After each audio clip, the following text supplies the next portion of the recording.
مہمان ہیں، آپ بھی جانتے ہیں کہ پانچ تن پاک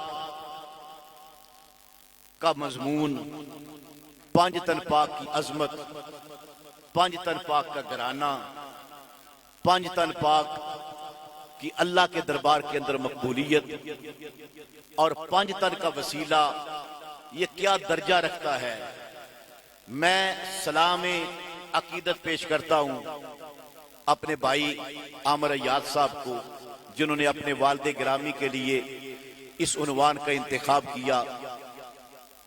مجھے میرے بڑے ہی پیارے بھائی ہیں، ثنا خان مصطفیٰ ہیں، پورے پاکستان کے اندر ان کی آواز گونجتی ہے، اور نسلی طور پر یہ حضور کے ثنا خان ہیں، آل محمد کے مدح سرا ہیں، برادرم جناب نصیر احمد چشتی صاحب اور میرے بھائی الیاس صاحب، آپ تمام احباب، میں آپ کی خدمت کے اندر چند معروضات عرض کروں گا، زیادہ ٹائم نہیں ہے، چونکہ مہمان آ رہے ہیں، آپ نے ان کو سننا ہے۔ جتنی دیر میں آپ سے مخاطب ہوں، آپ نے توجہ میری طرف رکھنی ہے۔ پانچ تن پاک، جو نہیں بولے ذرا سبحان اللہ ویسے ہی کہہ دیں۔ ہاں، پانچ تن پاک یہ ایسا عنوان ہے، ایسا عنوان ہے، اور بالخصوص اس دور کے اندر یہ عنوان لوگوں کو یاد کرانا ضروری ہے۔ ناسبیت کا دور ہے، خارجیت کا دور ہے، لوگ محبتوں کے راستے چھوڑ کر ویرانوں کے اندر سفر کر رہے ہیں، انہیں اس بات کی خبر نہیں ہے، اور میں سمجھتا ہوں راجہ برادران نے آج یہ خبر پہنچانے کے لیے اس عنوان کا انتخاب کیا۔ میں نے اشتہار اوپر سے لے کر نیچے تک دیکھا ہے، الحمدللہ سارے کے سارے ہی پانچ تنی ہیں۔ اس کی وجہ آپ نیچے بیٹھے، میں یہاں بیٹھا ہوں، وہاں بیٹھ کر بھی میں دیکھتا رہا، اب بھی دیکھ رہا ہوں، پانچ تن پاک سے محبت کرنے والوں کے چہرے ہی نورانی ہوتے ہیں۔ اور اس محفل کی خصوصیت یہ ہوتی ہے کہ یہاں پانچ تن پاک کی محفل کے اندر بدبخت کوئی نہیں آتا۔ پانچ تن پاک کی محفل سجانا تو دور کی بات ہے نا، وہ تو بڑی عظمت کی بات ہے۔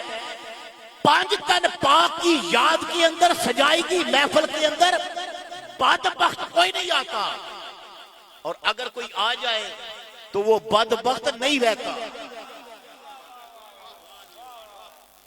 آپ نے سبحان اللہ کہی نہیں۔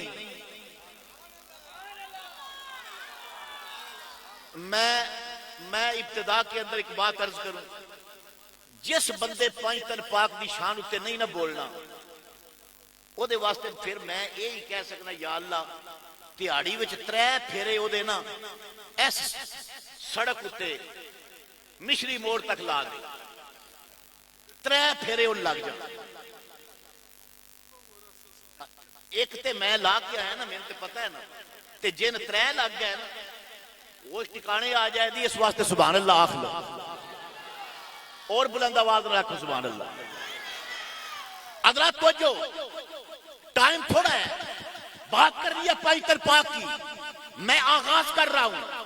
اللہ نے زمین بنائی، آسمان بنایا، لوح کو بنایا، قلم کو بنایا، نور کو بنایا، نار کو بنایا، آبشاریں بنائی، بہاریں بنائی، گلزاریں بنائی، شرق بنائے، غرب بنائے، شمال اور جنوب بنائے، جبریل بنائے، میکائیل کو بنایا، اسرافیل کو بنایا، رب تعالیٰ نے جنت کو سجایا، دوزخ کو بنایا، سب کو بنایا۔ رب تعالیٰ نے صرف کون فرمایا، کون کہہ کے زمین بنا لی، کون کہہ کے آسمان بنا لیا، کون کہہ کے تارے بنا لیے، کون کہہ کے جبریل کو بنا لیا، کون کہہ کے میکائیل کو بنا لیا۔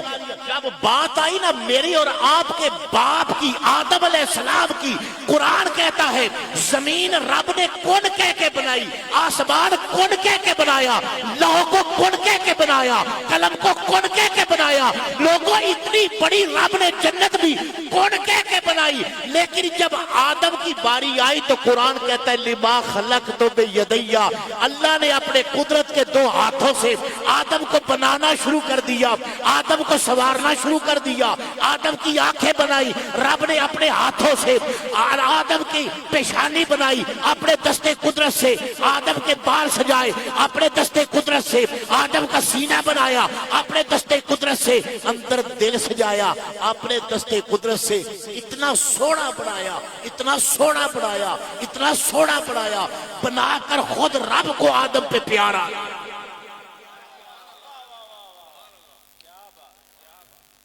جڑا بندہ نہیں بولیا ان بولنا اس واسطے چاہیے.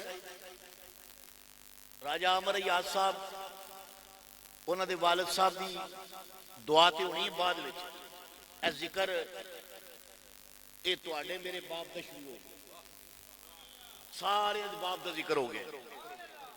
تے جدو باپ دا ذکر ہوئے نا تے علالی پتر خوش ہوں. میں نے آدم علیہ السلام کی بات کی ہے. آدم پاک کو رب نے دستے قدرت سے بنایا, بنانے کے بعد جس کو اتنا پیارا بنایا تھا رب نے فرمایا جس کو اتنا سونا بنایا ہے ذرا دیکھو بولتا کیا ہے. پوچھا آدم سے اے آدم تو کون ہے؟ خود بنا رہا ہے. اب استاد شاگرد کو پڑھائے نا اور شاگرد لائق ہو تو اس کا دل کرتا ہے کہ میں سامنے کھڑا کر کے اس سے بار بار سبق سنوں. آدم کو اتنا پیارا بنایا تھا, بنا کے پوچھا آدم کون ہے؟ من انتا, تو کون ہے؟ وہ من انا, اور میں کون ہوں؟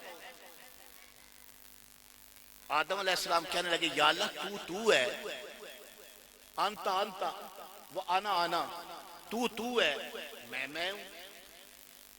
اللہ نے آدم علیہ السلام کو نور کی آغوش میں رکھا. حضرت شاہ شمس تبریز رحمت اللہ علیہ فرماتے ہیں کہ اللہ نے نور کی آغوش میں لیا تو نور کا رنگ چڑھ گیا. نور کا رنگ چڑھ گیا. جب رنگ رب نے چڑھایا نا آدم پہ تو پھر سامنے کھڑا کر کے وہی سوال پوچھا آدم کون ہے تو, اور میں کون ہوں؟ جس آدم علیہ السلام نے یہ کہا تھا نا یا اللہ تو ہے میں ہوں, وہ آدم علیہ السلام کہنے لگے یا اللہ تو ہے, سنیں تو ہے اور میں بھی تو ہے. پہلے تو کہا تھا نا یا اللہ تو ہے میں ہوں, اب وہ میں درمیان سے نکل گیا. کہا یا اللہ انتا و انا انتا, تو ہے میں بھی تو ہے. بلے شاہ نے بڑا آسان ترجمہ کیا. اس نے کہا کہ آدم علیہ السلام نے کہا جے میں تینوں اندر جانا تے باہر کون, جے میں تینوں باہر جانا تے اندر کون سمانا, جے میں تینوں باہر جانا مولا تیریاں نے پاک پچھانا, میں بھی تو بھی تو وچ بلا کون نمانا. اللہ اللہ کرتے کرتے ہوں نظر آیا مجھے, ہوں میں جب گم ہو گیا پھر تو نظر آیا مجھے. یا اللہ میں نہیں تو ہے. آدم سے رب کو بڑا پیار تھا, وقت گزرتا گیا. آدم علیہ السلام کو رب تعالیٰ نے جنت کے اندر رہنے کا حکم دیا. میرے اور آپ کے بابا جنت کی سیر کرتے ہیں, جنت میں رہتے ہیں, جنت کے میوہ جات کھاتے ہیں, جنت میں گزارا ہے, جنت میں ٹھکانہ ہے, جنت میں بستی ہے. پھر آدم علیہ السلام سے لغزش ہوئی بولیے نا, لغزش ہوئی. جب لغزش ہوئی نا تو زمین پر بھیج دیا. زمین پر بھیجا تو وہ یادیں آدم علیہ السلام کو ستانے لگی. آدم علیہ السلام رونے لگے, لغزش ہو گئی, رونے لگے. اتنا روئے 350 سال تک